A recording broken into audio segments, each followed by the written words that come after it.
The internet is a big dumpster.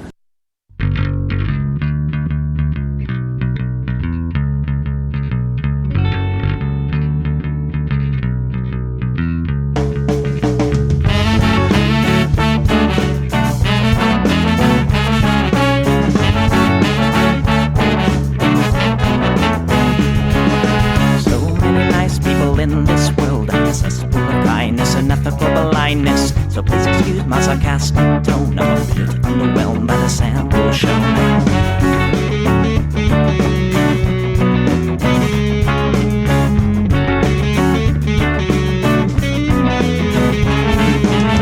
Mr. Bistro fraternity guy, you got my asshole, bloodshot eyes. Get drunk and fight every night. Idolize Bradley, belittle women's rights. Homophobic, racist, and don't give a fucking hey. Do you think you can drive a bigger truck? So wear your baseball cap to decide to let everyone know that you're a nice guy. So cool, we're so impressed. Lots of chicks and a barrel chest. Cause you're a real man.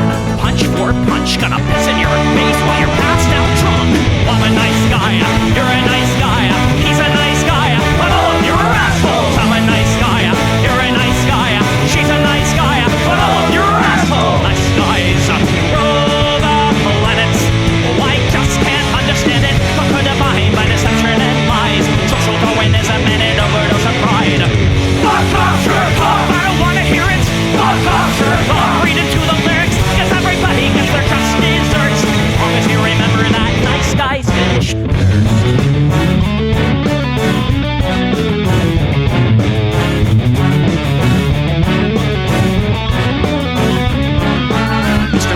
You're next on the list. Such a nice guy who speaks through his fists. Prick with a penchant for messing with heads. A broken nose for dinner and breakfast in bed. Alcoholic, paranoid, and suicidal too. But you'll probably kill her before she gets away from you. She lives in a blue, letting her cry. All your friends say that you're a nice guy. Have a drink, this one's on me. Look, you're doing fine, losing to your disease. Comatose, I'll pack your bags. Bury you like cats ready to gag. I'm a nice guy, you're a nice guy. We're all nice guys, but all of you are assholes. He's a nice guy, she's a nice guy. Hey, Tom Bone's a nice guy. All of you are assholes. Nice guys rule the planet. The polygammatic, put a body by deception and lies. Social Darwinism and an overdose of pride. Fuck off, jerk off. I don't wanna hear it. Fuck off, jerk off. Read into the lyrics, so let the fuzzies will quench your thirst. As long as you remember that nice guys finish first.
Everybody, welcome to the Plex. We do the show live every Sunday at 7 p.m. Pacific right here on Twitch.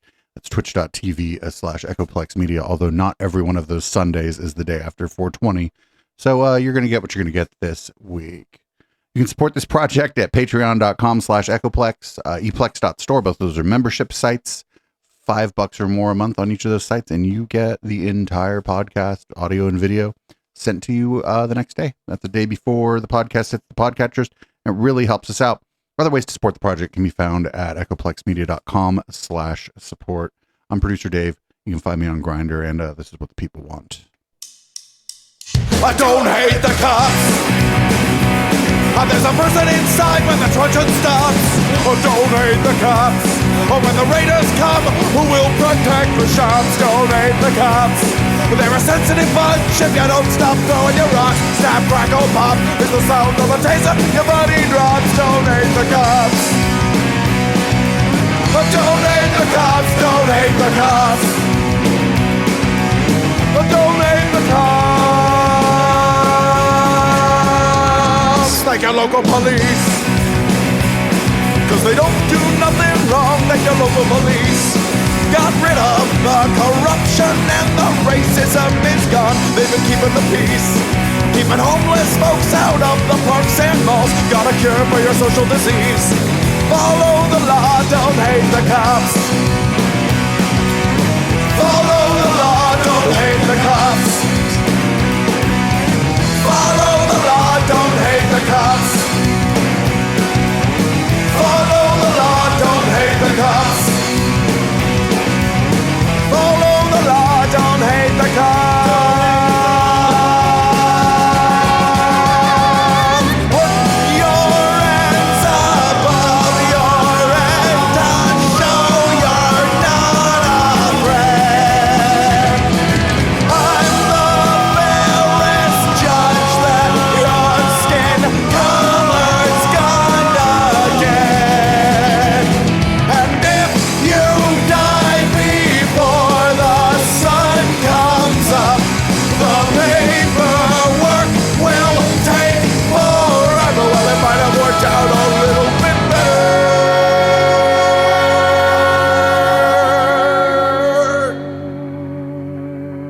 if you didn't hate the cops. 'Cause they don't do nothing wrong. Don't hate the cops. You can't blame them for just doing their job. Don't hate the cops.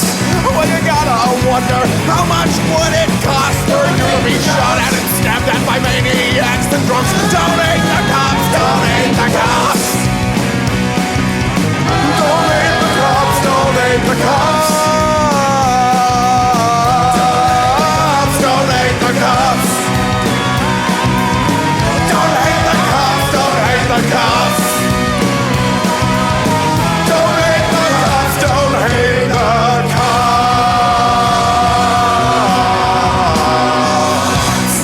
Did you know the former president is going through a trial this week? And it just has been incredibly unfair. So here's I have two things of him talking about how unfair everything is. Just unfair. This is right now leaving the courthouse, so we're watching it very, very closely, Sarah. Let's see what the president has to say. So thank you very much. We had some amazing things happen today. As you know, my son is graduating from high school, and it looks like the judge will not let me go through the graduation of my son, who's worked very, very hard. He's a great student. He's very proud of the fact that he did so well. And I was looking forward for years to have graduation with his mother and father there. And it looks like the judge isn't going to... I don't know. Does he mind? This scam. It's a scam trial. If you read all of the legal pundits, all of the legal scholars today, there's not one that I see that said this is a case that should be brought or tried. It's a scam. It's a political witch hunt. It continues, and it continues forever. And we're not going to be given a fair trial. It's a very, very sad thing. In addition, as you know, next Thursday, we're before the United States Supreme Court on a very big hearing on immunity. And this is something that we've been waiting for a long time. And the judge, of course, is not going to allow us. He's a very conflicted judge. And he's not going to allow us to go to that. He won't allow me to leave here for a half a day, go to... That's because you weren't summoned. He wasn't summoned in this case. This case isn't being argued by Donald Trump. It's being argued by attorneys. D.C. and go before the United States Supreme Court because he thinks he's superior, I guess, to the Supreme Court. We got a real problem with this judge. He thinks he's better than this. No, he just has his own fucking work to do, friend. With a lot of things having to do with this trial, including the DA, because you go right outside and people are being mugged and killed all day long, and he's sitting here all day with about 10 or 12 prosecutors over nothing. Over what people say shouldn't be a trial. So I just want to thank you very much, but that I can't go to my son's graduation, or that I can't go to the United States Supreme Court, that I'm not in Georgia or Florida or North Carolina, campaigning like I should be. It's perfect for the radical left Democrats. That's exactly what they want. This is about election interference. That's all it's about. Thank you very much. So, like, when you have a court date, they usually don't give a fuck if it's your son's graduation. And stuff about the Supreme Court, if he was summoned by the Supreme Court, we know that the judge in this case would put the trial on hold for a day or whatever, because if you're summoned in another court, they often will you've been summoned, so you got to go. And so that's sort of how it goes. But again, he's just whining. I'm just whining. I don't know how strong this case is. I still think the Georgia one is the strong one. Anyway, did you know that it was cold? It was cold in there. Cold in the courtroom. It's a shame. It's a shame. And I'm sitting here for days now, from morning till night, in that freezing room. Freezing. Everybody was freezing in there. And all for this, and this is your result. Look at that. Each one of them a story. And it's very unfair. Very bad thing. Very bad thing. The whole world is watching this hoax. It was cold. Well, then how the fuck are you falling asleep in there, friend? It's cold. Yeah, they keep it cool in like courtrooms so that people are alert. Keep it like kind of warm in there, and everybody's gonna doze off. I think I dozed off anyway. Speaking of dozing off, he was a little bit of sleepy time. A little bit of sleepy time, former president, as he would say, low energy in the courtroom. Here's a news hit about it. It appears to be from CNN, and wonderful website that we use. It's not cooperating at the moment. Anybody listening on the podcast, this show is in fact live. Here we go. It's from CNN about the guy falling asleep at court. Yeah, I have to ask, you guys have been live blogging this event, and 40 minutes ago you wrote an observation that I was very surprised. Trump appears to be sleeping, his head keeps dropping down, and his mouth goes slack. Tell us about that. Well, Jake, he appeared to be asleep, and repeatedly his head would fall down. There have been other moments in other trials, like the Agent Carroll trial, which was around the corner in January, where he appeared very still and seemed as if he might be sleeping, but then he would move. This time, he didn't pay attention to a note that his lawyer, Todd Blanche, passed him. His jaw kept falling on his chest, and his mouth kept going slack. Now, sometimes people do fall asleep during court proceedings, but it's notable given the intensity of this morning and a lot of what was being argued. Yeah, that's rather surprising. Sometimes I don't know if I was being accused of, I don't know if I'd fall asleep during my own court proceeding, but who knows? You are there all day. And I mean, I don't know if you know this, but the reason he's been falling asleep, I don't know if anybody was hip to this, it's because he reads so much. I guess he was just up late reading. I don't know. Here's Alina Habba on Newsmax to give us the straight dope on the president's reading schedule, the former president's reading schedule. Alina, Maggie Haberman was in the courtroom yesterday, and a reporter from the New York Times, and she claims that Trump fell asleep. I mean, weigh in on this. Is she wrong? I mean, she very adamantly believes he fell asleep, and he says he didn't. What do you weigh in on this, please? I was not there. I find that a remarkable story at best. President Trump, he. But remarkable doesn't mean anything. It just means that one could remark on it. A lot. I don't know what he was doing. I wasn't there. There are no cameras. I wish there were, but me too. He's been sitting there as he's forced to, at the threat of going to jail if he's not sitting there for what I assume would be a very mundane day. They are going through jury selection. There were a tremendous amount of motions being heard yesterday. But no, look, I wasn't there, so I can't comment on that. I find that to be a ridiculous thought, though.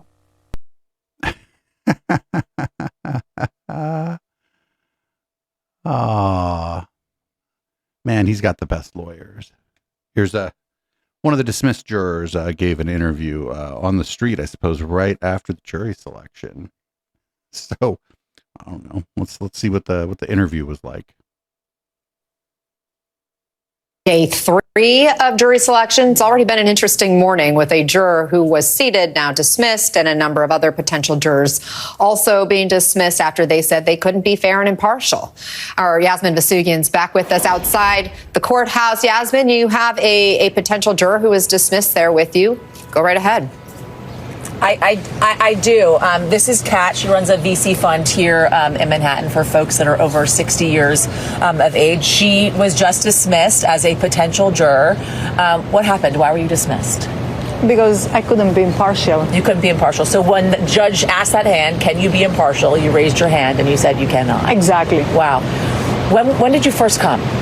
On Tuesday. On Tuesday. And at that point, when did you realize that this was a trial involving the ex-president of the United States, Donald Trump? So we were here on Tuesday from 9 a.m. Yeah. But we realized that it's about this case on 4 p.m. We went into the courtroom and we showed Donald Trump. You went into the courtroom at 4 p.m. on Tuesday and you see Donald Trump. Yeah, we didn't know before that. What was your first thought? I was shocked. I was sitting on the second row, like 6 feet away. And when I realized that Trump is there, I was like, oh, wow. I couldn't believe it. What about the people around you? Everybody was shocked. Everybody was frozen. No, like frozen, no expressions, nothing. We were all, Did he look back at you? Did any of the attorneys look back at you at that time? Sometimes Trump would turn his head. Yeah. But that was it, yeah. He didn't stand up or anything. Were you following the case before this? I didn't really. I'm too busy. You're too busy, but you knew he was on trial, or you knew he was going to trial? Yeah, it's just the headlines, but yeah, too busy to read the details. Have you ever served as a juror before? No, that's my first time because I just became a citizen in August. Yeah. And that was my first call. And that so was, you just became a citizen of the United States. So that means you've never voted in a presidential election. Exactly. You get called to be a juror, and this is the jury that you are called to. Yes. Welcome to America. That is unbelievable. That is unbelievable. I know. What was your impression of Donald Trump when you saw him? He looked less orange, definitely, like more yellowish. More yellowish? Whoa.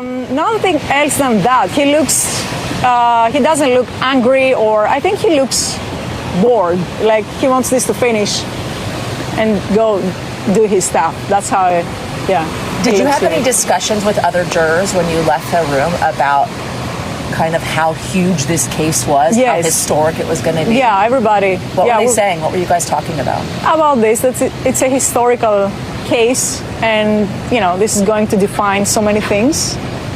But at the same time, our job as a juror, right, is to be impartial, like to be unbiased. So it was weird, like the whole atmosphere, like such an important case at the same time. Did you talk to anybody that really wanted to serve in that jury? That anybody, no matter what the fucking case is, nobody wants to be there. That they wanted any of to the serve? other jurors that you Yes. spoke to? Were there people that said, I want to do this, I want to serve on this jury, I want to be a part of this? Did anybody voice that to you? No, but they feel the duty, definitely.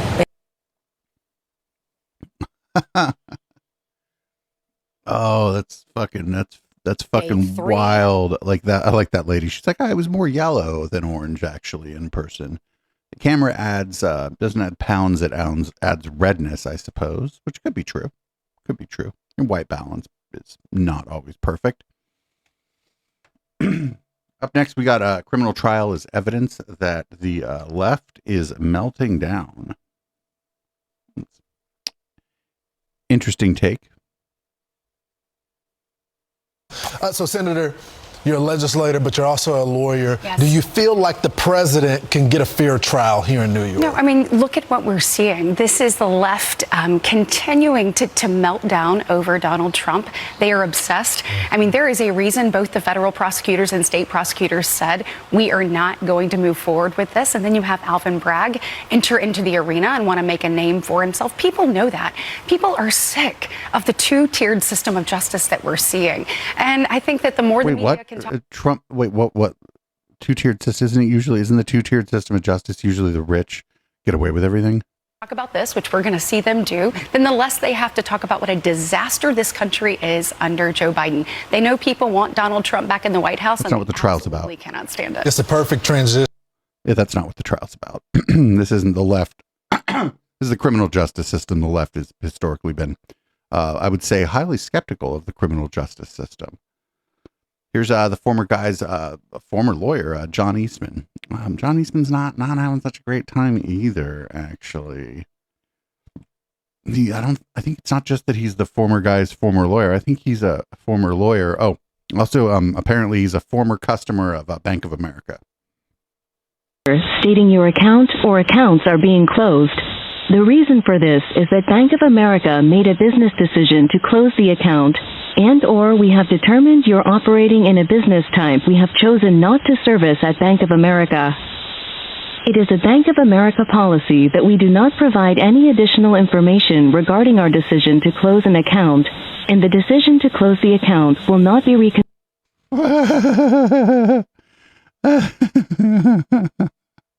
Unbanked. You got unbanked. Oh, poor guy. Poor guy. And now we got the CEO of the Trump Media Group, or whatever it's called, Devin Nunes, and he's going to talk about why the stock for it is tanking, like a very, very, very bad stock. Good on you for not buying it. Look, we're here to defend our retail shareholders. Like, I don't give a damn if Wall Street doesn't want to support us. In fact, we welcome it. But we have millions of retail shareholders, or we have millions of people around the globe, or in the United States. We have hundreds of thousands of retail shareholders. We don't have any institutions. He said around the globe. Uh-oh. He's trying to pretend that all the fucking people investing this are Americans. Zero Wall Street money. That's okay. But when you see irregular behavior occurring where it looks like our retail shareholders could be taken advantage of, which is what many of our shareholders believe, and if they call me or they contact us, we have a responsibility to reach out to the NASDAQ to say, hey, we're seeing this. We're going to get to the bottom of it if there is. If there's not, the obvious response, if you think there's nothing wrong, you say there's nothing wrong. You don't go out and basically attack me personally. You basically just say, hey, there's nothing wrong. We'll love to work with you. And that's how it should be done. So since they're making the personal attacks, if we continue to show up on these lists and it appears like there's unusual activity, you can be damn sure that this investigation will continue. And that'll include if we have to go to the Congress, if we have to take legal action, we will do whatever it takes to defend our retail investors. And what's at the heart of all of this, Chris? Remember at the beginning of the week, Joe Biden mentions True Social and our stock price. Isn't that weird? That happened at the beginning of the week. I saw that. I didn't see that, but that's funny. You don't get, I mean, people don't think that the stock, it was like a bunch of people pumped and dumped it, dude. That's what happened. Your stock got pumped and dumped. I think that was the plan. I'm guessing that was the plan, but I don't know for sure. Up next, we got a GOP senator acknowledging that Trump actually tanked an immigration bill that the senator himself was part of negotiating. Good stuff. Good stuff. I've raised this issue, Senator, with your colleague, John Barrasso, on where that finger pointing started, and more to the point, some of the expectations for President Biden to do something via executive order. I'd like if you can sort of respond to this. If this president, by executive order, didn't do enough, and this measure wasn't enough, it's fair to say both parties dropped the ball on it, right? Well, this president did 94 executive orders his first 100 days in office, throwing the border wide open, inviting... But wait, a lot of what he did was just undoing what the last guy did. The world to come here, over 150. They all do some version of many that. from communist China are here, 20,000 this past year alone. This is a president who refuses to enforce the law and who has new interpretations of the law to let more people in.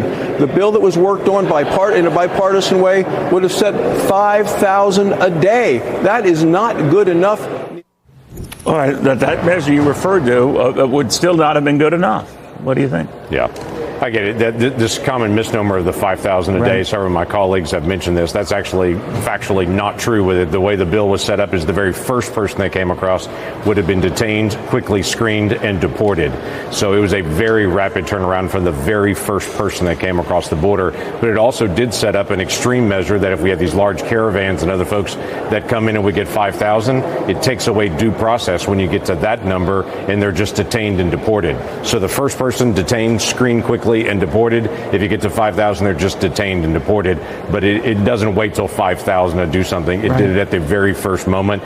That was the great misnomer. What Senator Barrasso was saying in that, though, is actually correct, that this is not just a Mayorkas issue. This is a Biden issue because the State Department is no longer pushing people back to recalcitrant countries.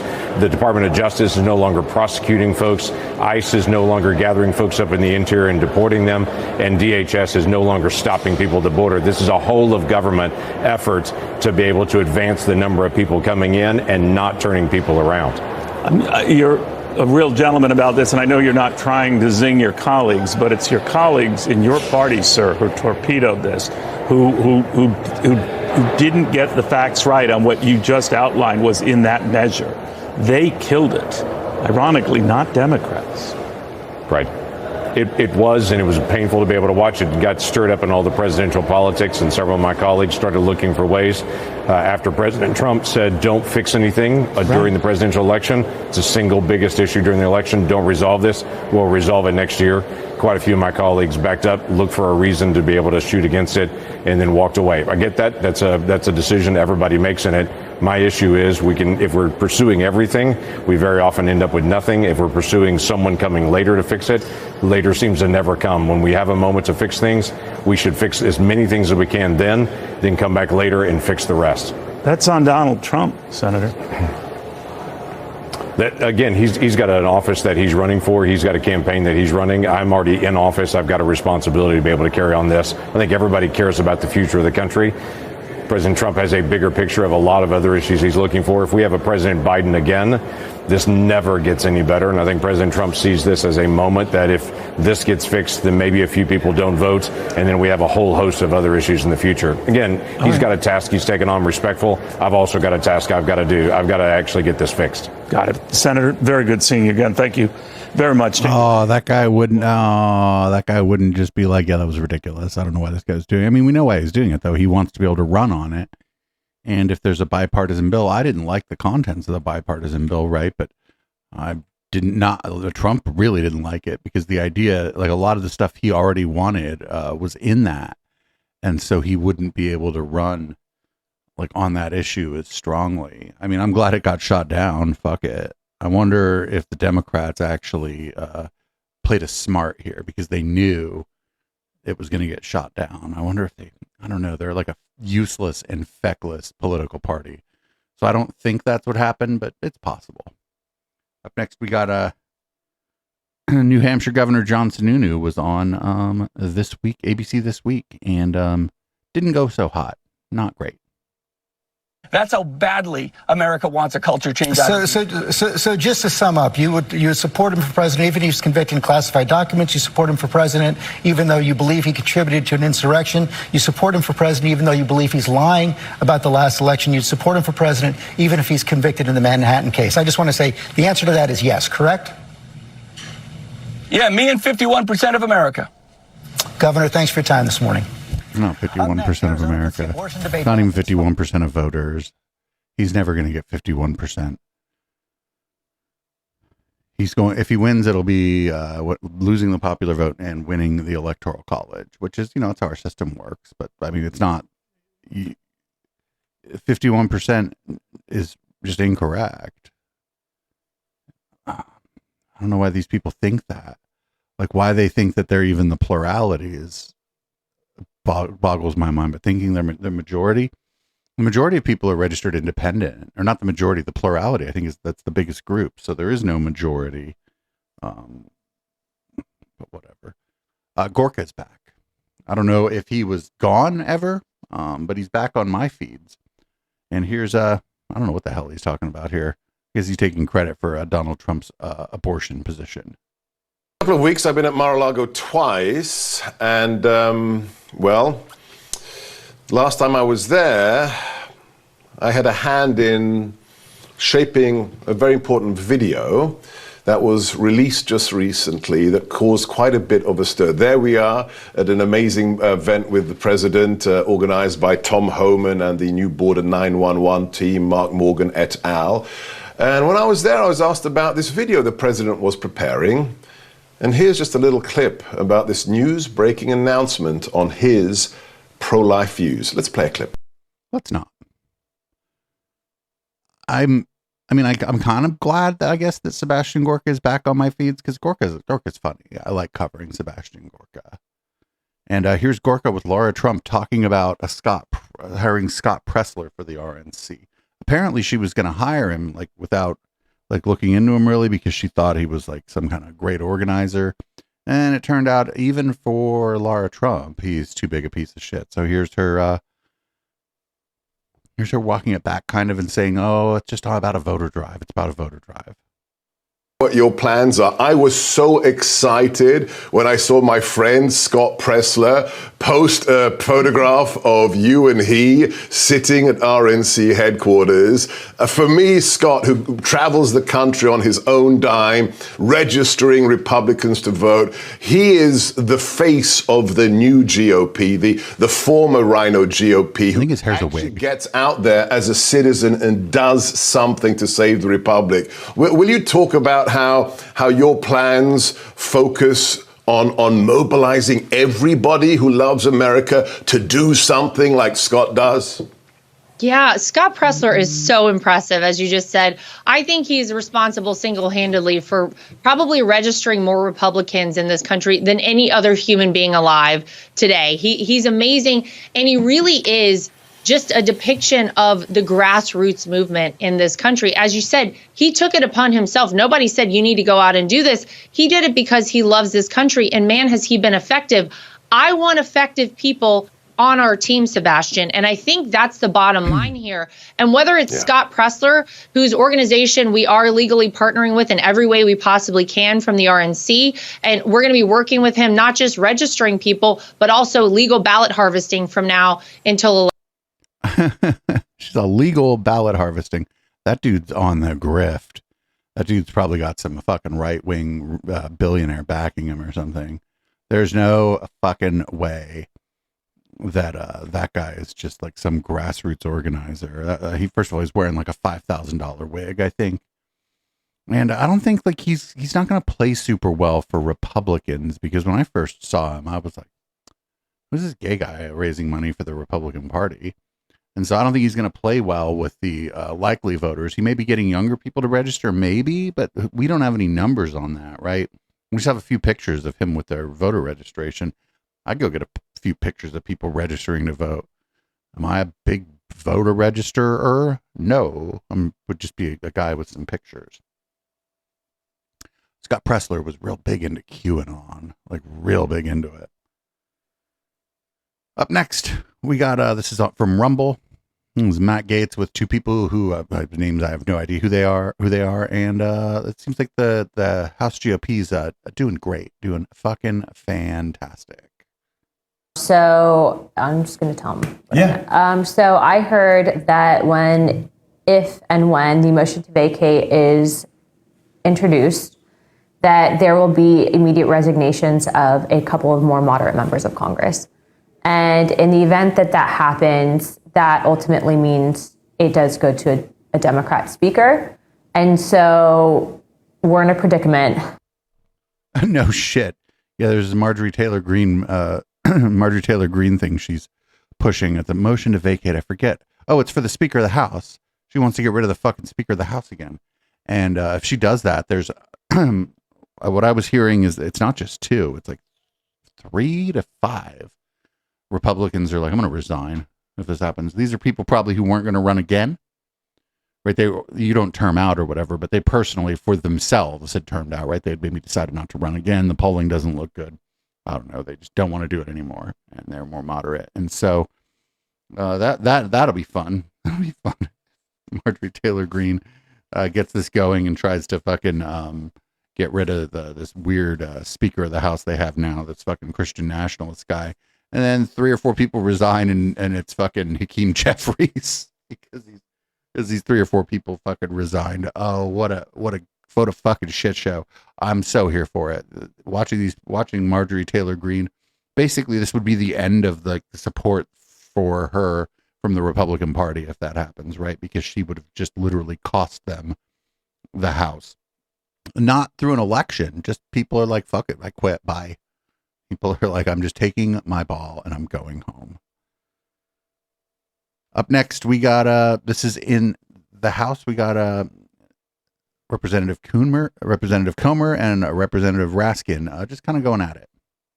I don't know what who you're business talking were they about. in? Well, what business is the Comers in? You're talking about lots of people. There's lots of people in the family. I'm a farmer. I have land. Your lease impeachment land. I sell investigation must identify What did a the high Bidens crime and do? misdemeanor. What did they do? I'll for tell the you what Joe millions of Biden did. He was a senator of the United States. Then he wrote a book, and he said he made the most money he ever made in his life, millions of dollars on his book, and he gave $1 million. That's away what to his charity. family did. That's why Ukraine, Kazakhstan, Romania, China, Russia. That's why they paid the Biden family money, because of Joe Biden. None of those governments paid anyone any money. Somebody needs therapy here, but it's nobody on our side of the aisle. Okay? Shit. No, honestly, hearing back to the hell yeah. Your chance. I would like my time restored. Well, no, your time was expired. You interrupted me. I want my time you restored. You had your time. You went above, and I let Miss Thornton go a minute. You know what? Here, sit down, everybody. Come back. This is about China. We asked to sit the question now. What a fucking useless motherfucker. Mr. Chairman. Mr. Chairman. No. Mr. Chairman. Oh, that whole fucking hearing was a shit show. If anybody wanted to watch like a just absolute fucking shit show, that whole hearing was a shit show. It was fucking amazing. Absolutely fucking amazing. But we just do clips here on Sunday. I didn't want to get into it too much. So up next we have Marjorie the Gathering. She is going to be interrogating a historian on Ukraine, the politics of Ukraine, and this is great. This is pretty good because she does not know what the fuck she's talking about.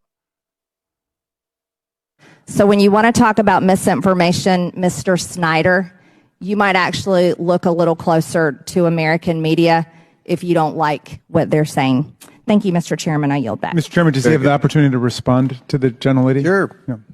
I didn't ask him a question, Mr. Raskin. You asked multiple questions. First of all, I'd like to thank the representative from Georgia by making clear with her comments and with her person that any discussion of political warfare has to include Russia, Ukraine, and America. She's just demonstrated that point, I think, very powerfully. On the question of Nazis, I've written 2 books as a historian about Nazis and the Holocaust. On the question of Ukrainian nationalism, I am the leading scholar of that subject in North America and have been writing about it for 20 years.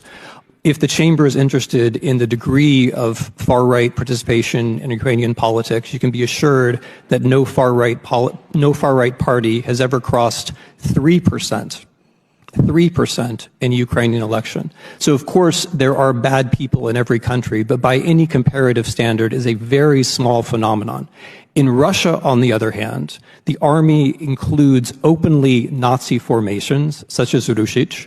The government itself is fascist in character, and it is carrying out a war which includes deportation of children by the tens of thousands, the open intention of destroying a state, as well as mass torture. So if we're looking for fascism, and if there is anyone who is sincerely concerned about halting fascism or racism, you would wish to halt Russia.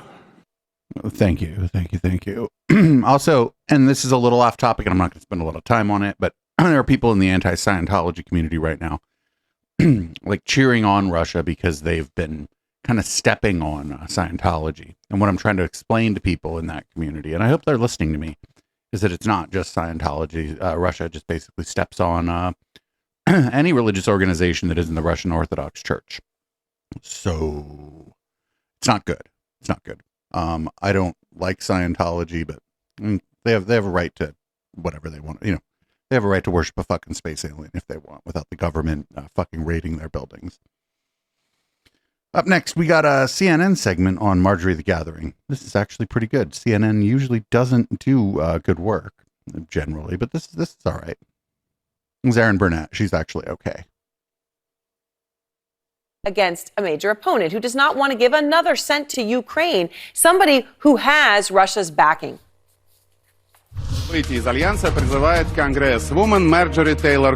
Congresswoman Marjorie Taylor Greene is proposing for the U.S. to withdraw from NATO. She believes that Americans should help Putin win. That's amazing. That's Russian state television. In fact, ever since Marjorie Taylor Greene started speaking out against helping Ukraine, Russian state television can't get enough of her. Look at all that. And don't just, listen to us saying this. I mean, listen to what former Republican Congressman Ken Buck told me. Moscow Marjorie is focused now on this Ukraine issue and getting her talking points from the Kremlin and making sure that she is popular and she is getting a lot of coverage. Moscow Marjorie, he calls her. Well, once Congressman Buck said that, the nickname took on a life of its own. And Greene does share, frankly, a lot of Putin's views on Ukraine. Take, for instance, this tweet where she accuses the Ukrainians of being Nazis. Well, you've certainly heard that before, right? Well, on Russian state TV. A flagrantly brutal provocation by Ukrainian Nazis. Now, this crucial bill to supply Ukraine, it details here with more aid. And look, as I said, it is crucial. They need it. It needs to be done. But in a sense, gosh, time really mattered. Putin's military now has the momentum in Ukraine. And the head of the Pentagon's European command just told Congress, and I quote, the army, Putin's army, is actually now larger by 15% than it was when it invaded Ukraine. And just over the past 24 hours, you've had 71 battles across the front lines, 43 airstrikes from Russia to Ukraine. And Ukraine right now does not have the firepower to fight back. And that's how Moscow likes it. And Marjorie Taylor Greene, of course, seems to like it too, since she doesn't want any money going to help Ukraine. So this is this situation is actually a little more complicated, but Marjorie the Gathering doesn't have like coherent thoughts about why it's bad to be fighting a proxy war with a nation with nuclear weapons. I have some misgivings about that. I think in the end, it's probably best to support Ukraine with money and military stuff, but there are risks involved. Or you could just listen to Marjorie the Gathering and be like, they're all Nazis, and ignore the historian guy who was like, the fucking far right parties there never got more than 3%. I don't know. Who knows? Expert or crazy person. You take your pick. The wonderful thing about the internet now, though, is you could just find some other person that calls himself an expert and be like, look, I got my expert, you got your expert, everybody's got an expert, and the experts don't agree, so boom. And now it doesn't even matter like whether or not your expert has a body of work or whatever, they're an expert. So now everybody's an expert and everybody's got an expert, and expertise is dead. Up next is J.D. Vance, a friend of Peter Thiel. Peter Thiel is a friend of the show, maybe not this show, but he appears often on the Intellectual Dollar Tree. Not as a guest, though, although I would like to interview Peter Thiel one day. Here's him on State of the Union on CNN. Ask you about Ukraine, sure. Because you wrote an op-ed in the New York Times saying that you don't think it makes sense, the Biden pitch for aid to Ukraine. You've been accused of appeasement. You've been accused of surrender. Even the National Review had a column about that. And again, I'm going to get to Iran and Israel, which I know is a big pressing story. But I do want you to address that, because the National Review is basically saying that your solution to the problem of Russia invading a sovereign nation, Ukraine, is to just surrender. Are they wrong? No, look, my solution to the problem is to rebuild our own country. The reason that we're in this position, Jake, is because we're stretched way too thin. We're stretched way too thin. And the number of weapon systems that we need, that Ukraine needs, that Taiwan needs, that Israel needs, and we can't do all of these things at once. So when you're stretched too thin, you've got to focus and you've got to rebuild your own country. Let's take just one of those weapon systems that we're talking about, 155 millimeter artillery shells. The Russians currently have a 5-to-1 advantage over the Ukrainians. The Israelis will need this stuff. The Taiwanese need this stuff. And of course, America needs this stuff. Can we possibly fight all of those conflicts at once? No, the math just doesn't make sense. So what we should be doing is with Ukraine, encouraging them to take a defensive posture, not these disastrous counteroffensive the Biden administration has been promoting. The counteroffensive is within Ukraine, though. The counteroffensive is within Ukraine. They're not seeking land from Russia. And in fact, just today... I'm not passing judgment on the morality of what they're doing. Of course, it's their territory, Jake, but you have to acknowledge military reality on the ground. If they're going to waste a ton of money, a ton of lives, and a ton of ammunition on a counteroffensive strategy, but a defensive strategy might actually work, we've got to choose the strategy that might actually work. The counteroffensive is within Ukrainian territory. Just today, Zelensky was suggesting that the strike by Iran on Israel should serve as a wake-up call in terms of this greater battle, and maybe you disagree with people who see it this way, between autocracies and democracies, Israel being a democracy, as is Ukraine, Iran and Russia being autocracies. What do you say to that? Well, I think foreign policy is not a nursery rhyme, and it should serve as a wake-up call, but it should serve as a wake-up call that we have to rebuild our own industrial base. Let's take another... Wait, what we have to rebuild our own? Like he's still trying to talk that hillbilly LG shit, that book he wrote that made him popular. He's still trying to talk that shit, but he ain't living that shit as a fucking as a legislator. He's not doing anything to help rebuild this country's manufacturing base. He's just like serving the interests of the same capitalist class that thought it was to their advantage to offshore manufacturing. So I don't know why he gets away with that. And I guess it's just because the news, right? The news isn't going to call him on that shit. News isn't going to be like, oh, what are you doing to restore the manufacturing base here in America? He's like, oh, I don't know. I don't like that question. I'm never coming back. They're all doing access journalism. I usually don't run 17-second clips unless they're of a cat. But this is the Good Liars versus Andrew Giuliani. That's Rudy Giuliani's weird fucking son. A little reminds me of Eric Trump in some ways. Soros funded district attorney in order to bring this case. Excuse me. There's no underlying felony. I'm going to give you $5 here. It's a hush money payment. If you can just leave. Some hush money. That has nothing to do with it, my friend. What's the idea? Yeah, I'm giving you hush money. Hush money. I mean, I'd give him $5 to shut the fuck up too, and it doesn't really have anything to do with any trial. That guy's just fucking annoying.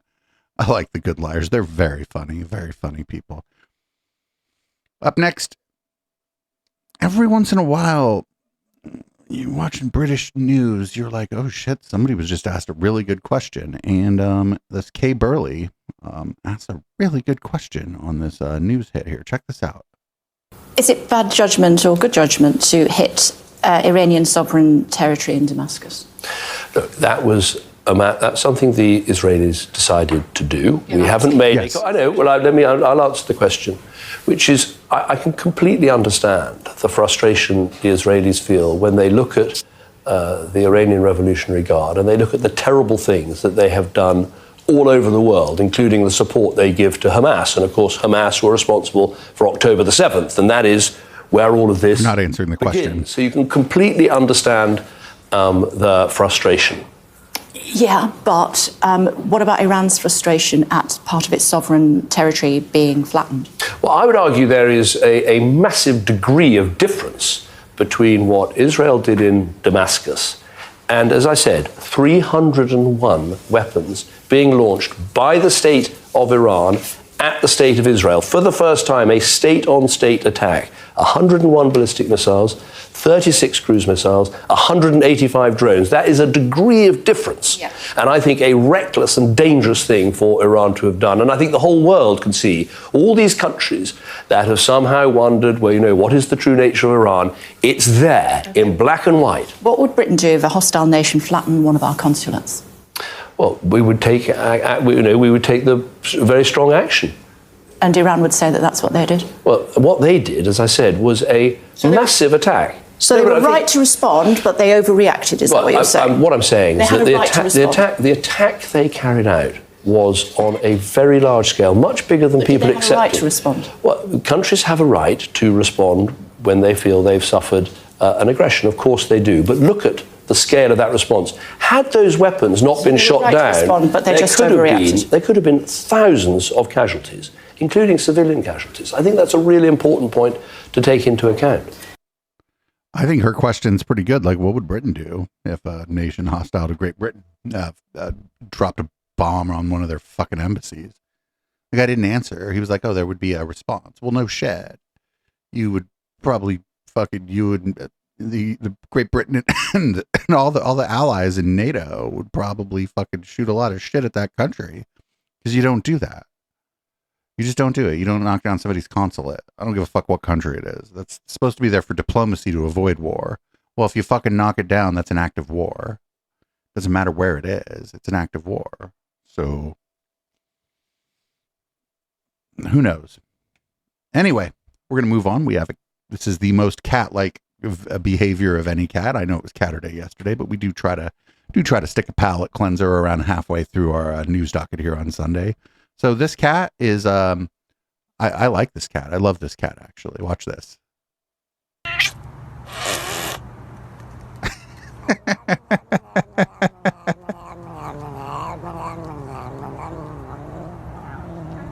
I love you.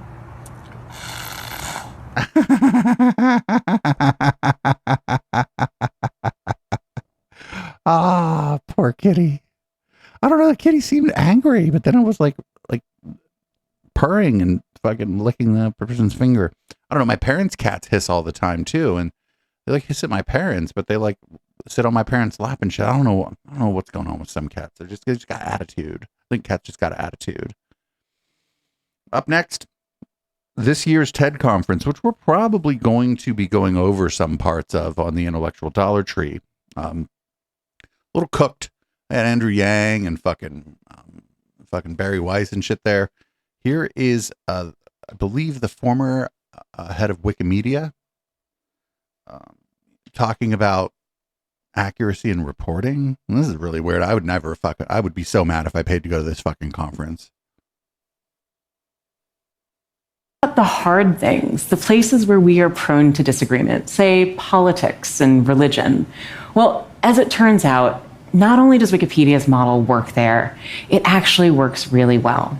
Because in our normal lives, these contentious conversations tend to erupt over disagreement about what the truth actually is. But the people who write these articles, they're not focused on the truth. They're focused on something else, which is the best of what we can know right now. And after 7 years of working with these brilliant folks, I've come to believe that they are onto something, that perhaps for our most tricky disagreements, seeking the truth and seeking to convince others of the truth might not be the right place to start. In fact, our reverence for the truth might be a distraction that's getting in the way of finding common ground and getting things done. Now, wait, what? What is the common ground? If the common ground is a lie, or like a negotiation between a truth and a lie, then there's nothing. The common ground, there's no ground, right? It's like when the fucking coyote runs off the fucking, chasing the roadrunner and runs off the ledge and looks down and notices the ground isn't there and falls away. that is not to say that the truth doesn't exist, nor is it to say that the truth isn't important. Clearly, the search for the truth has led us to do great things, to learn great things. But I think if I were to really ask you to think about this, one of the things that we could all acknowledge is that part of the reason we have such glorious chronicles to the human experience in all forms of culture is because we acknowledge there are many different truths. And so in the spirit of that, I'm certain that the truth exists for you. Oh, that's Scientology. Anybody we watching Scientology TV when they're like, well, something is not true unless it's true for you. Well, that's not. This is dumb. Also, this artwork in the background is horrific. And does she have people on a Zoom call? What's going on? And probably for the person sitting next to you. But this may not be the same truth. This is because the truth of the matter is very often, for many people, what happens when we merge facts about the world with our beliefs about the world. So we all have different truths. No, that's called ideology. They're based on things like where we come from, how we were raised, and how other people perceive us. So that's like, there are ways in which for certain things, sure, like you're going to view something a little bit differently because of your experience, but I don't think that doesn't change whether or not a given proposition is true. It's just like how you respond to the given proposition, or how you try to figure out what's true may be different based on your experiences. But it's not like this thing where the truth is like a fact filtered through my biases. That's the opposite of the truth. And it's fine, like whatever, we all have our biases. I'm not saying like there's no, if anybody here, I bet people listening to this podcast were probably part of that fucking skeptic movement. Fucking finally died like 10 years ago, where like people just thought that they were like this unit that you insert a problem to, and then they will just spit out the right truth or whatever about the unit. And I think that skepticism was a version of what she's talking about here. But that was dumb. That was Scientology. What she just said, that's Scientology. It's not something isn't true until it's true for you. And no, that's fucking stupid. That's what a space alien cult says over and over again in their videos. We make fun of it. Up next, we have Pennsylvania State Rep Stephanie Borowitz. She's a constitutional expert. Check this out. You can legislate morality. You can't legislate a religion, but everything is morals. So do not kill. Well said. Yeah, all of them come through morality, which we took. I believe the founders, it was like 65% was coming from God's word of all of the founding documents and everything. So overwhelmingly the most from Jesus's words in the Bible. No. They put it first that's not what they weren't doing, that was what the government doesn't do. Like they weren't perfect. They had slaves and they had to go shit in a hole and stuff. Like they weren't perfect, but they got that one right, actually. They were like, we should maybe not run this place based on a religion. So up next, we got Jack Hibbs. This is a guy whose name I recognize, but I don't think we've run a lot of him, at least not lately. He's going to say that Speaker of the House, Senator Mike Johnson, or House member Mike Johnson, is under satanic attack. And seeing as Marjorie the Gathering wants to put forward some paperwork to have him removed as Speaker, I mean, maybe I don't believe in Satan, but fucking close enough. Jack Hibbs. Let's see what he has to say. Also, shout out to Right Wing Watch.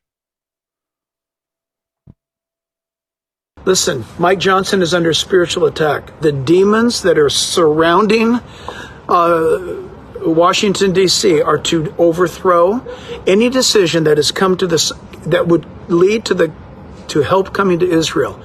And Mike Johnson is going to cast away the greatest career position you could ever have as Speaker of the House. Mike Johnson doesn't care. He's following the Bible in the face of even Christians who are frankly ignorant, and they're piling on with criticism and grumbling and complaining. I've had people come up to me at church. I have had people come up to me in Tennessee, where I just got back from, and say, "What's with Mike Johnson? What's with Mike Johnson?" And I had to tell them, this is what's going on. And then they said, "Oh, I didn't realize that." And I said, "You know what, as a believer, what's wrong with you? You should know this. Principalities and powers and dark, invisible rulers in high places. Our brother Mike Johnson is on the tip of the spear, And for the first time in who knows how long, just the tip, we have a born-again, Bible-loving, on his knees praying Christian as Speaker of the House, and the church is attacking him. Why? Because the church follows more of the gospel of CNN than they do the gospel of God. So friends, can you join with me in prayer right now? No. Dear God in heaven, I pray right now in Jesus' name that we have a lot of Christians who hang out here. Please don't pray on my channel. Satanic, demonic power and stronghold, every twisted narrative, dialogue, lie, manipulative plot and plan, the literal wiles of the devil. I join together with my brothers and sisters on this Facebook Live right now. And Lord, we come against right now the host of wickedness. And God, as Mike stands alone, as Daniel did in Daniel chapter 6, Mike stands alone in the lion's den today. And these I never do soundboards during the fucking pod, but we'll give you that one. In the name of Jesus, shut the fuck up in the name of Jesus. With them. And I pray, Lord God, that you would literally destroy the evil plans of the wicked one who's manipulating people on both sides of the aisle for this reason. Mike Johnson must be destroyed so that America does not support Israel, so that Israel is on its own. But he's the only one? Prophetically, that day, according to the Bible, will come someday. But while we have breath and while the church is still here, we are to intercede according to Jeremiah 29:7. Dog's telling him to shut the fuck up too. We are commanded to pray for the welfare of our nation and for its peace. And we do that now. But God, I pray, Lord, in Jesus' name, we pray that based on the power of the blood of Jesus, that you would absolutely send a shockwave of confusion among the enemy camp. And God, that we would get aid to Israel. I'm a little confused right here. Johnson, who loves you, Jesus, would be preserved against the attempted overthrow that is coming this guy from gets struck by lightning right now. Congressional partners to destroy him. We pray now, dear God, as a family. In Jesus' name, amen. Amen. Shout out to Right Wing Watch. That's fucking crazy. It's so weird, too, because he's like, it's Marjorie the Gathering who's trying to get rid of that guy. So he thinks that Marjorie the Gathering is a demon, which, I mean, I don't know if a fucking non-insignificant number of people think that. Maybe she won't get reelected. Maybe somebody in her district can run like a little bit more moderate or whatever. It's not like a Democrat's ever going to win that district, but somebody who's like a little less kookbirds might win.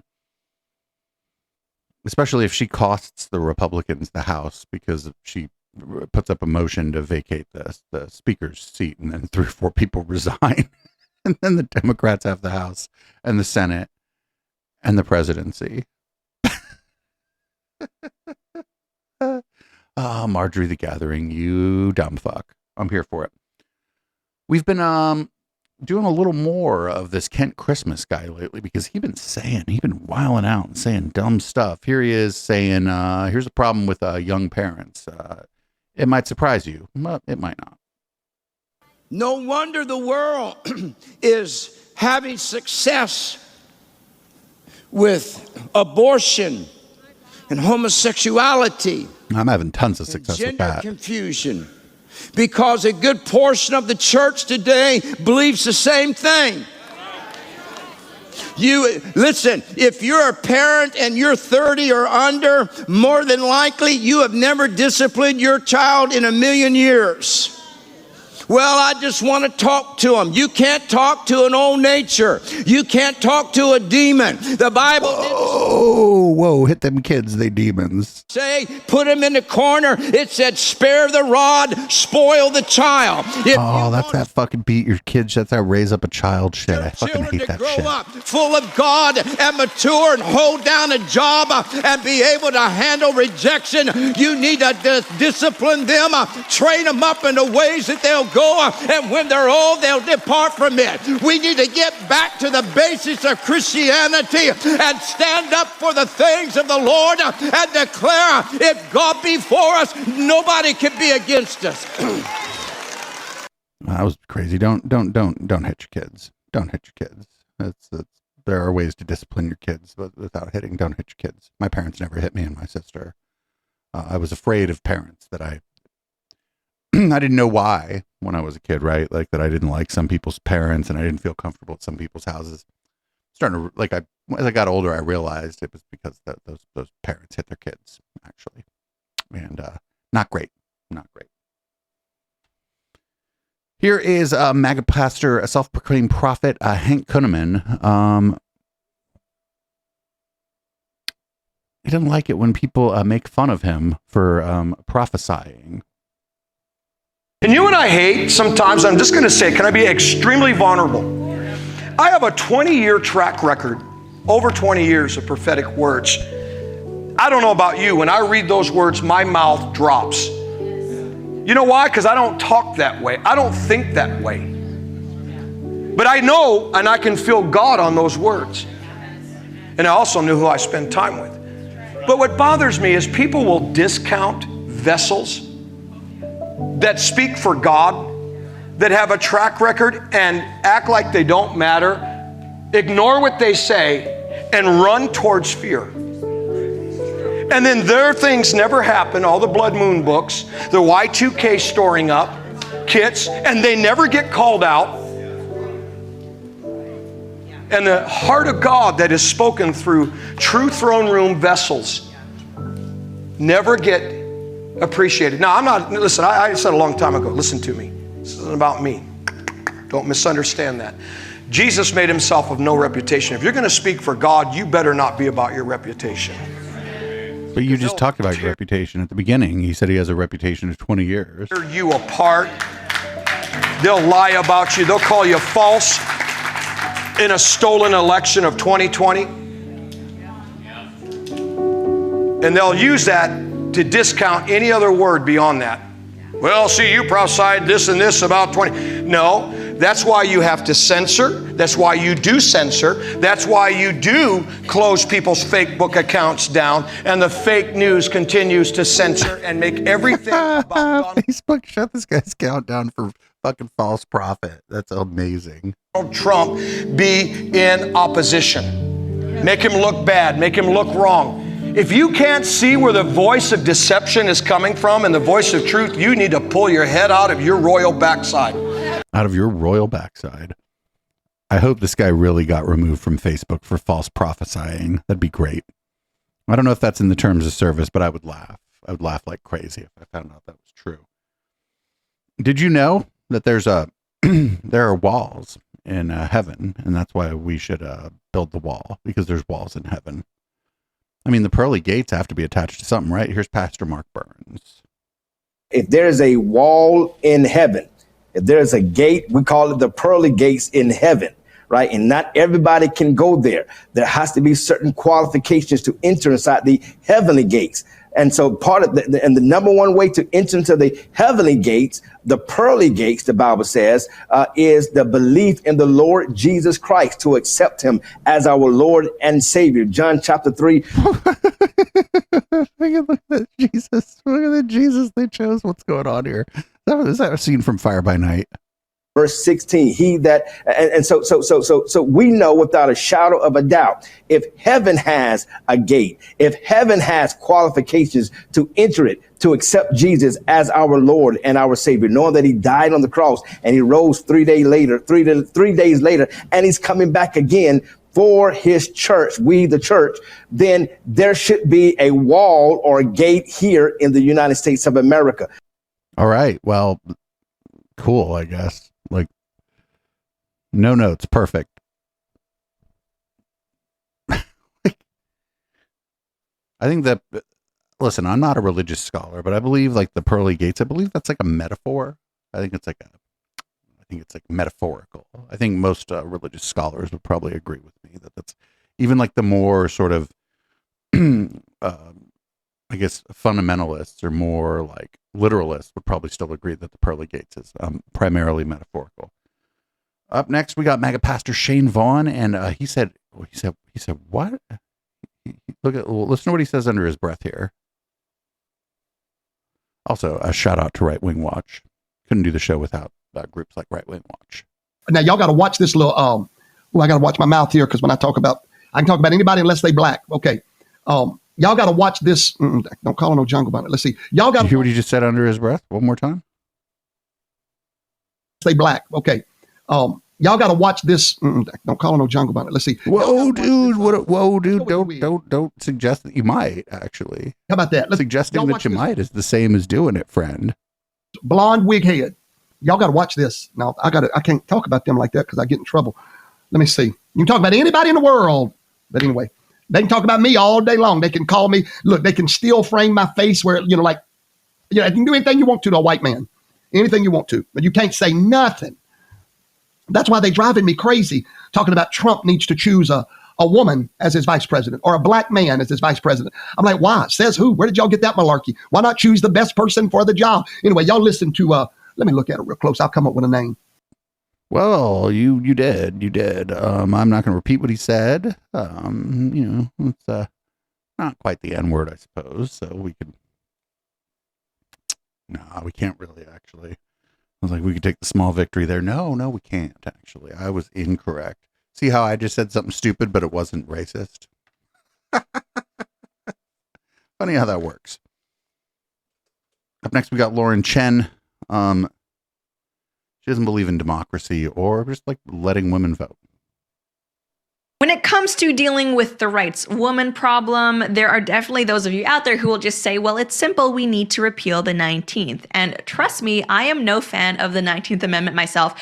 I think it more so than anything else solidified in our consciousness the idea that the political process should be one person, one vote, which is not a good system. I don't believe in democracy. I believe individual rights and limited government are way more important than the idea of everybody having a vote. And if the past few generations, but you can do both.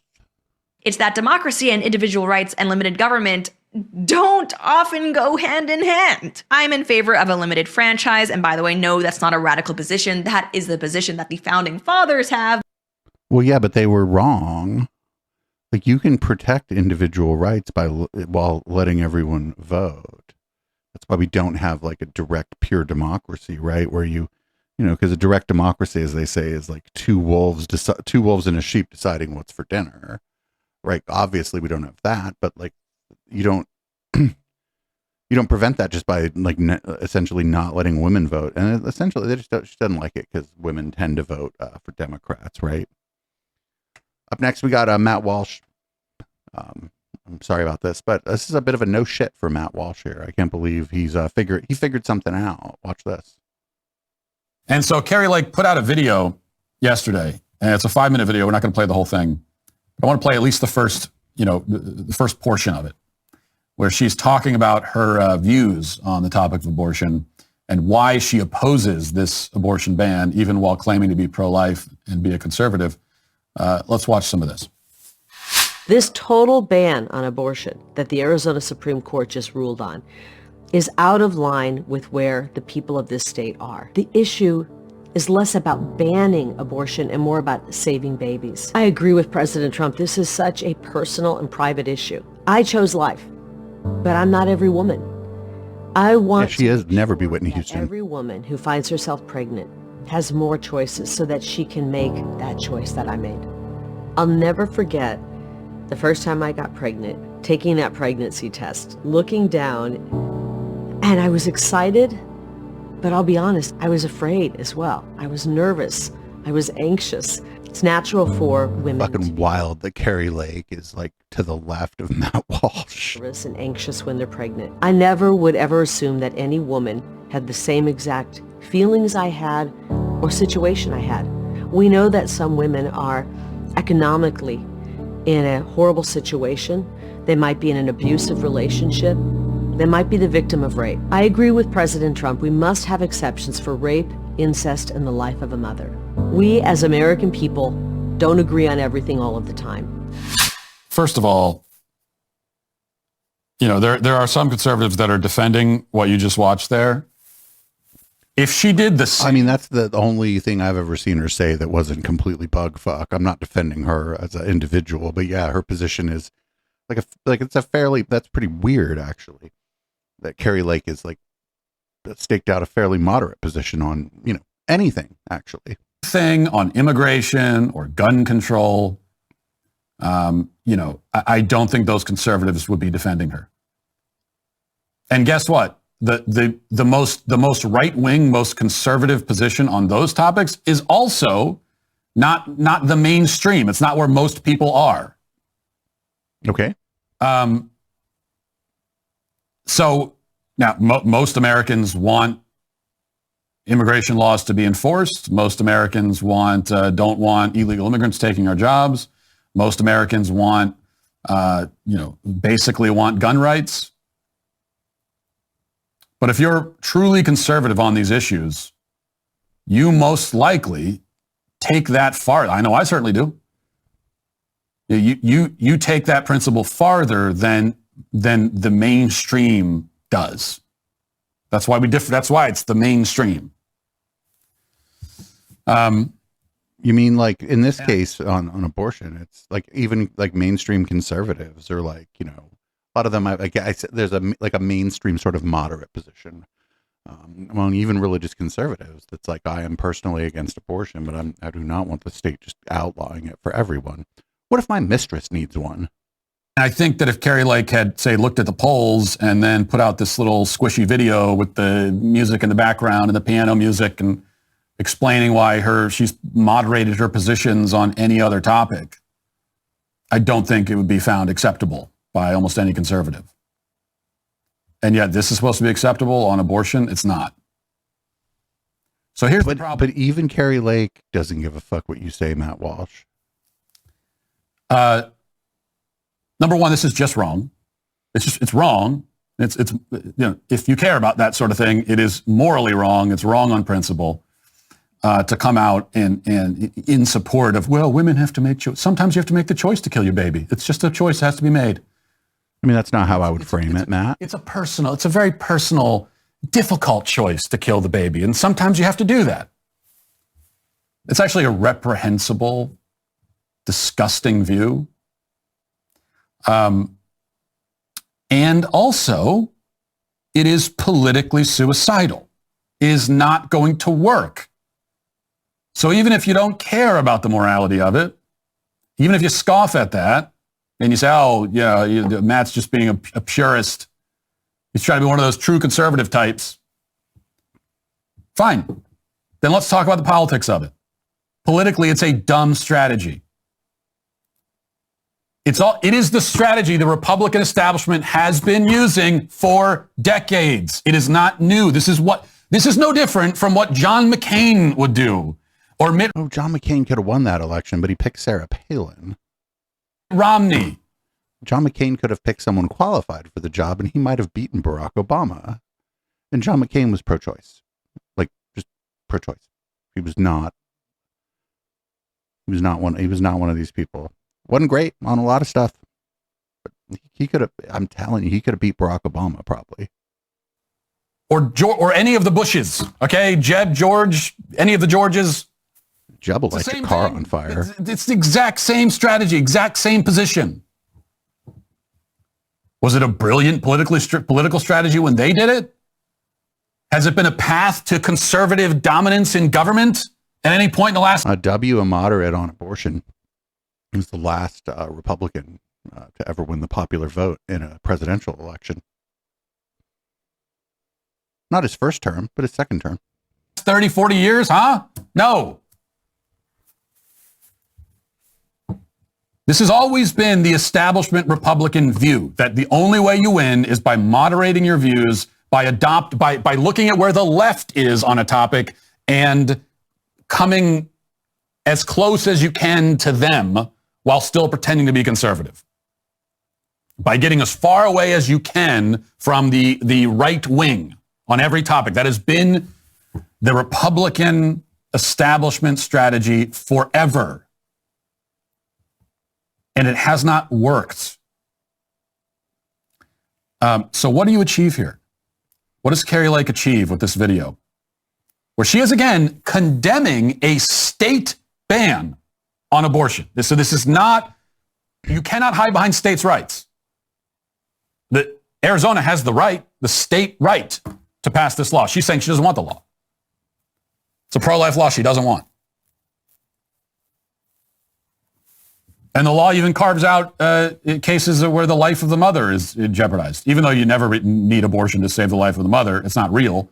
Wait, what? Okay, if it was real, that has been carved out. That's an exception that's granted. She still doesn't like it. That's not. What do you mean that's not real? And instead, have you ever heard of an ectopic pregnancy? Ridiculous video. Everything she's saying here, this is Clinton era Democrat talking points. This is Republican establishment talking points, which means that it is Clinton era mid 90s Democrat talking points on abortion. Safe, legal, and rare is what she's talking about. She might as well have just said that directly, because that was the mantra of the pro-abortion movement for years and years and years. And that's what she's saying now. So, listen, I'm like, this person's no dummy. Carrie Lake's a dummy, right? But she can't be that dumb.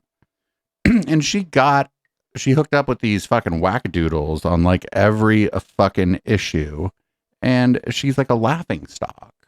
She barely lost her election, right? But she's a laughing stock. People be laughing at her. And maybe she just doesn't want people to be laughing at her so much anymore. And she's like, she's like, this law seems dumb. Nobody likes this law. I want to run as a Republican in Arizona again, and I don't want to have to be up there telling everybody how great this fucking stupid law is. She's like, so I'm going to call it stupid now. I mean, maybe she has an advisor who isn't a dummy. Who knows?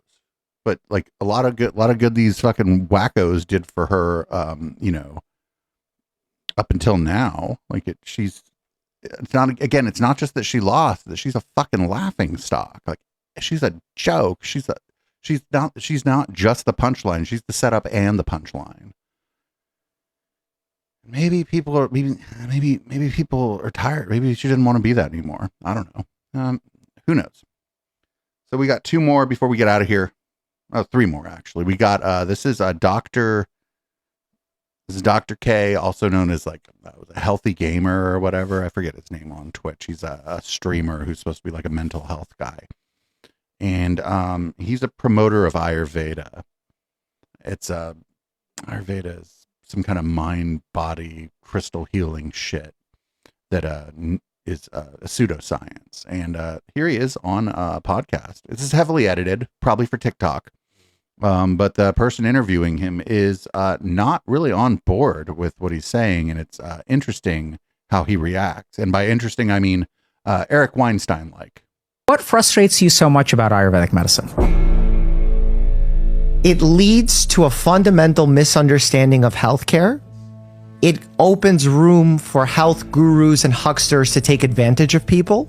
And it actually diverts our attention from ways that we can improve medicine. Now I'm understanding this conversation a lot better. So I noticed that this was becoming very antagonistic, which was really weird because I actually agree with the majority of what you're saying. I'm not talking to someone who has an open mind. If you presented some data or information here that showed Ayurvedic medicine is way more accurate than you think it is, I would have changed my mind today. I think that you would benefit from studying Ayurvedic medicine. Agreed, which is what I'm hoping in this conversation I can learn more about it.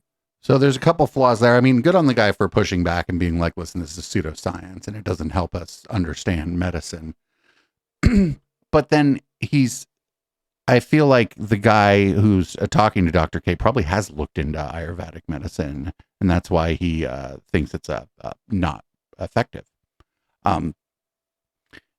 But the thing that I caught there at the end, and I think maybe people here, especially people who actually watch and enjoy the Wednesday night show, might have caught, is that he is going to substitute looking into the facts about Ayurvedic medicine for just a conversation with Dr. K. I was hoping that we would have a research here, and no. I get the impression that the interviewer has looked into Ayurveda before. Otherwise, why would the interviewer have the strong position that they had at the beginning of that clip? And again, we don't know how it was hacked up. Somebody in chat mentioned we might want to watch the whole thing. If anybody can find that, if we want, we can watch it during red light. We can. Somebody reminds me we can look for it together during red light. Up next, we got old Tuk Tuk on the Joe Rogan show. This is a strong move here. He doesn't believe in evolution, apparently. Let's see what this is about.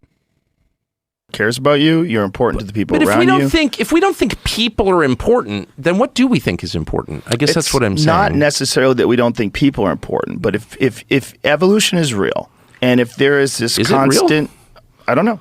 But wait, I don't know. I mean, I suppose it probably is. I don't visible. Like you can measure it in certain animals. You can measure adaptation. Yeah. But there's no evidence that in fact, I think we've kind of given up on the idea of evolution. The theory of evolution is We've given up on the theory of evolution through natural. That's a bold fucking claim. We've just given up on it. I mean, as described in The Origin of Species, there's some problems with it, but that was a long time ago. Only thing that changed is like it just got improved upon and modified.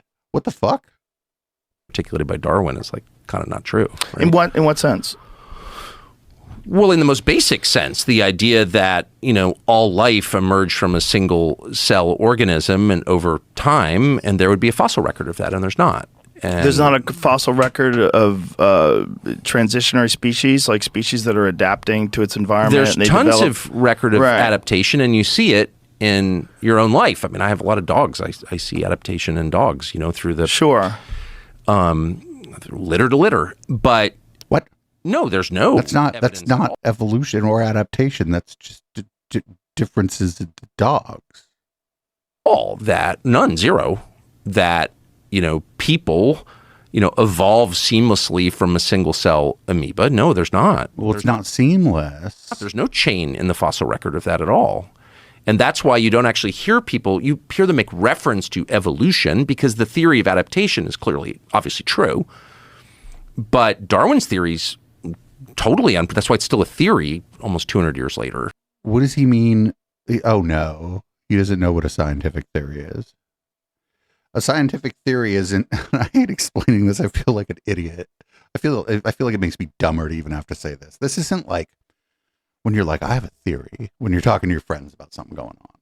This is more like a theory. Just for something to become a theory, a scientific theory, it is basically the accepted a state of play in that on that subject matter in that part of science. No, we have not found that at all. And I can't even guess. I mean, I have my own theories on it, but they're not proven. What are your theories? God created people, distinctly, and animals.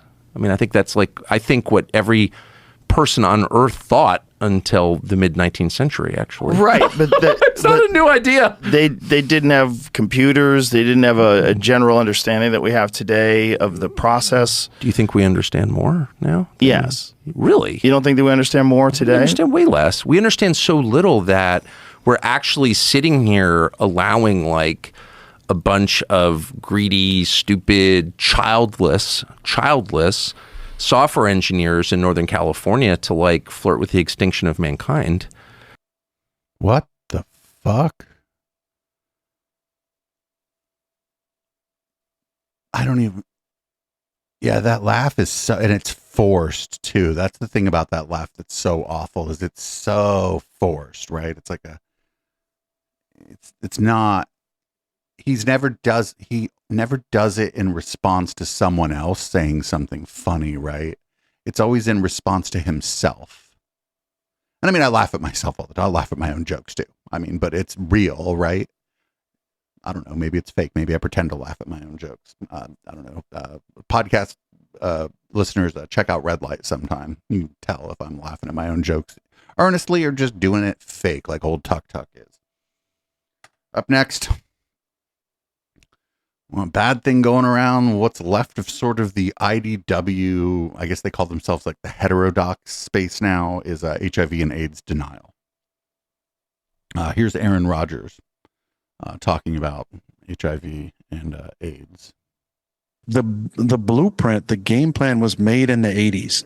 Create a pandemic, with a virus that's going wild, right? Fauci was given like over $350 million to research this, to come up with drugs, new or repurposed, to handle the AIDS pandemic. And all they came up with was AZT. And if you do even a smidge of research, and I know AZT was a miracle when it came epidemiologist. out. Better drugs have come out since. AZT had all kind of side effects, all kind of problems, but AZT was a fucking miracle when it came out. I'm not a doctor. I'm not an immunologist, whatever the fuck. I can read though, right?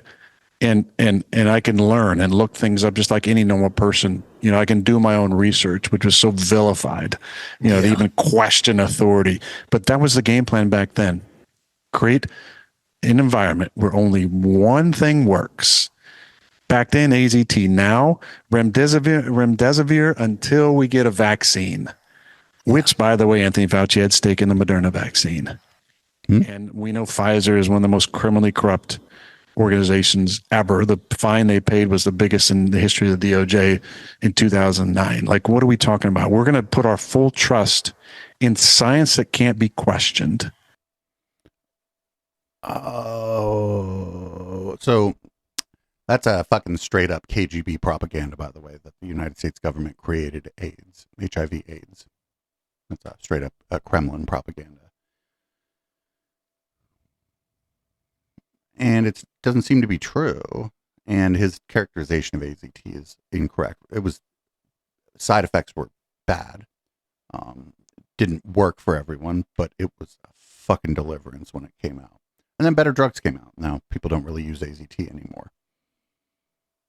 Which sort of flies in the face of him saying there's only one solution, because it wasn't long after AZT that other therapeutics came out for HIV and AIDS, actually. So it flies in the face of what he said there.